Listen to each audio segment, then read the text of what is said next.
Ndabaramukije mwese shuti banywanyi bacu mukunda kandi mugakurikira amakuru n'ibiganiro dutambutsa kuri chaîne ya Imwe Rudende ya Isange TV, chaîne ibashikiriza amakuru ndetse n'ibiganiro biba bigezweho kandi biba byakura amatoza mu rurimi rw'ikirundi. Ndabahaye ikaze rero makuru yacu yo kuri iyi saha, akaba ari amakuru cyane rero haraza gushimikira ku ngingo nkuru zikurikira.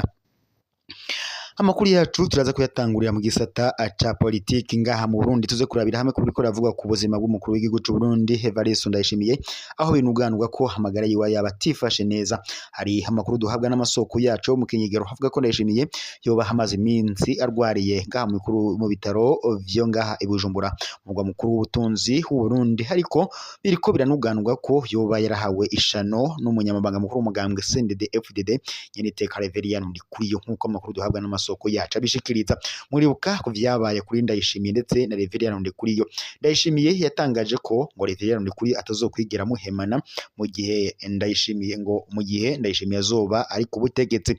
Mu gihe kandi Reverien Ndikuriyo nawe ico gihe yaciye ahabwa isumu biza no kurangira ndetse agiye kwivuza mu gihugu kibanye ca Tanzania, nyuma biranga acabukanwa mu gihugu vy'Abarabu kuvurirwayo, bidatevye yaciye agarukanwa mu Burundi hameze neza. Agishika mu Burundi nawe yaciye afata ingingo ararengwa avuga ko Ndayishimiye atazomugirana amahoro mu gihe Reverien Ndikuriyo azoba agiye mu mwuka w'abazima. Mu gihe kandi Reverien Ndikuriyo yavugaga ko kuhabwa isumu na Ndayishimiye vyari vyakozwe n'umutambukanyi we Angeline Ndayishimiye bafadikanyije. Ariko kandi aba bagabo babiri mu butegetsi bwa CNDD-FDD bama banyinyuranye. Ndayishimiye ati weho ntusumvye, Reverien Ndikuriyo nawe ati ntuzorongora Burundi nkihe mu mwuka w'abazima. Hari amakuru mu kinyegera avuga ko Ndayishimiye ngo adashobora kuzokwitoza mu kiringo ca kabiri mu matora yimirije mu mwaka wa 2027. Mu gihe kandi Reverien Ndikuriyo yamaze gutangaza ko azokwitoza mu kibanza c'umukuru w'igihugu muri aya matora yimirije mu mwaka wa 2027. Murabizi neza ko yanagiriwe ikizere, yatowe mu bagomba ko niwe yatowe kugira ngo yongere kurongora uyu mugambwe uri ku butegetsi wa CNDD-FDD. Ariko kandi iyo uravye cyane ubona ko Reverien Ndikuriyo yakunzwe cyane na bamwe mu nyabanga ba CNDD-FDD ndetse namwe mu bihangange bikomakomeye mu butegetsi bw'u Burundi. Ibyo si byo tugiye kureka ko cyane, ahubwo ariko turavuga ku bijanye n'ubuzima bwa Evariste Ndayishimiye umukuru w'igihugu cy'u Burundi. Nyuma yuko rero ahawe isumu n'umukuru w'umugambwe CNDD-FDD Reverien Ndikuriyo, ubu ngubu Evariste Ndayishimiye amagara yiwe ameze nabi cyane, umutima urashobora kuguduka isaha n'isaha.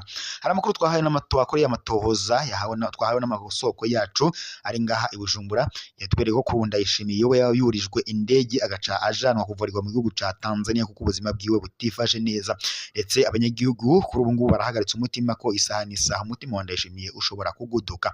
Ayo makuru turaza kuyagaruka ko ku buryo bw'idonido, turaza kuyabashikiriza yose uko yakabaye.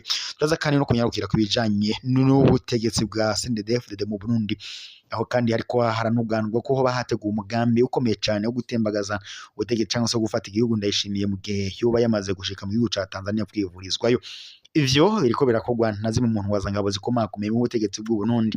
Aha twavuga nk'uramutse w'igisirikare c'u Burundi Prime Niyongabo, ndetse na Gervas Ndirakobuca uramutswe inama nkenguzamateka, na Geras Ndabirabe uramutswa inama nshingamateka, ndetse n'abandi banyacubahiro batandukanye mu butegetsi bw'u Burundi mu bihangange na cyane bikora muri Conseil de Sage. Ibi rero bikaba navyo bifata ingingo zikomakomeye mu butegetsi bw'u Burundi. Bavuga ko Ndayishimiye yamaze kuboreza igihugu, ndetse yamaze kuboreza igufa abanyagihugu, ndetse yamaze kubapfukama mu nda, yababoheye amaboko umugongo. Aha nta kindi batanga akaroro ka mbere ntibijanye n'igitoro ngaha mu Burundi.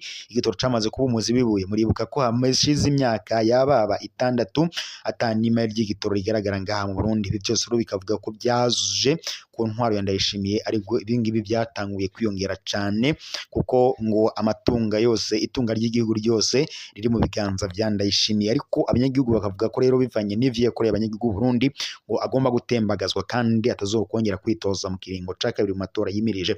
Muri abo bihangange rero vyatanguye gutegura umugambi, nkuko nari maze kubivuga, biriko biranuganurwa ko inama ikomeye cyane yatangujwe n'ibihangange vya CNDD-FDD n'abajenerali batandukanye, harimo General Godefroid Murantunga, General Prime Niyongabo uramutswe igisirikare c'u Burundi, ndetse n'ibindi bihangange vya CNDD FDD.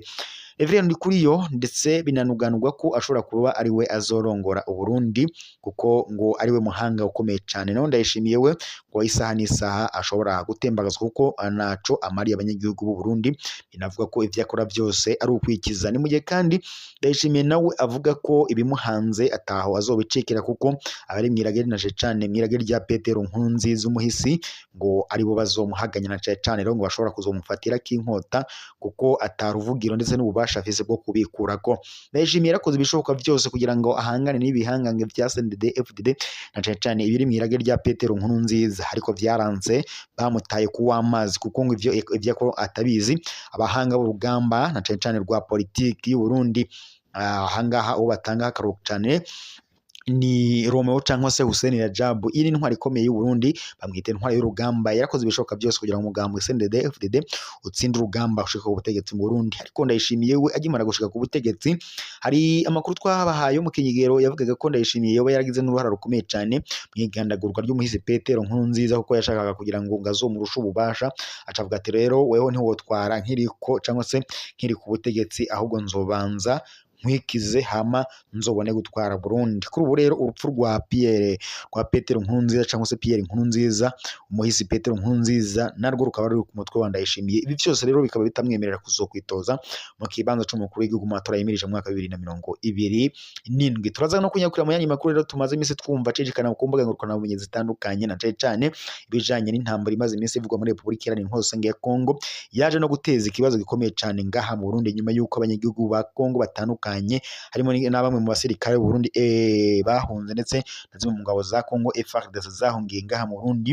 Ibintu bikomeje guteza imidugararo mu banyagihugu b'u Burundi. Hari inkuru rero yadutse cyane ku mbuga ngurukana bumenyi twariko turayisoma ku rubuga rwa Pacifique nini nahazwe, aho yariko arandika ku bijanye ngo n'ibintu vyateye ngo bariko baravuga ko byatangwa ari nk'ibihuha, ariko ngo ubu ngubu byamaze kuba inkuru ikomeye cyane.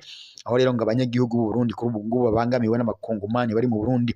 Uti bite rero, hari ikiribwa biravuga ko ngo iyo uramukije umukongomani ngo iyo uri umugabo uca usanga igitsina cawe cagiye cyane. Bivuze ko rero ibitsina biriko biribwa. Iyo umukenyezi cyangwa se umwigeme ukabaramutsa ngo uca usanga amabere yawe nayo yagiye. Ni ibintu rero biteje imidugararo mu banyagihugu b'u Burundi. Ariko natanguye kubona batanguye gufata ingingo bavuga ngo baze barambara ibikwashu ku maboko kugira ngo bikingire ivyo bintu by'abakongomani bariko barabazanamwo mu Burundi.